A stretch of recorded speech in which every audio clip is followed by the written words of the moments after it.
নমস্কার বন্ধুরা, মিনুর রান্নাঘরে আপনাদের স্বাগত। আজকে আমি চিকেন রোস্ট বানিয়ে দেখাবো। তার জন্য চিকেনটাকে আগে থেকে ভালো করে ধুয়ে নুন, হলুদ, কাশ্মীরি লঙ্কা গুঁড়ো, আদা রসুন দিয়ে মাখিয়ে রেখেছি।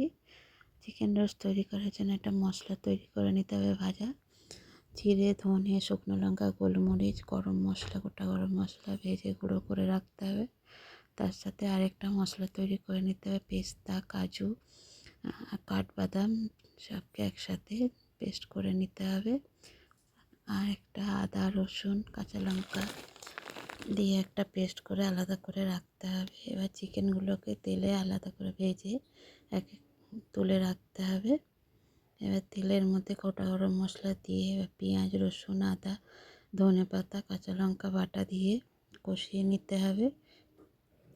তার সাথে ওই টমেটো আর বাদামগুলো যেগুলো আমি ভিজিয়ে রেখেছিলাম সেগুলো পেস্ট করে আবার দিয়ে দিতে হবে। এবার নুন, হলুদ, কাশ্মীরি লঙ্কা গুঁড়ো একটু দিয়ে কষিয়ে আর ওই বাটা মশলাটা দিয়ে কষিয়ে নিতে হবে। তারপরে চিকেনটাকে দিয়ে দিতে হবে।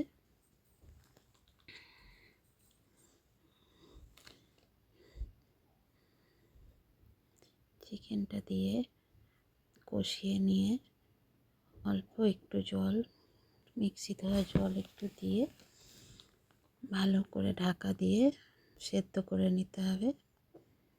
ভালো করে সেদ্ধ হয়ে আসলে ভাজা মশলাটা, যেটা আমি জিরে, ধনে, শুকনো লঙ্কায় ভাজা মশলাটা আর পেঁয়াজ বেরেস্তা করে রেখেছিলাম আগে থেকে, সেটা দিয়ে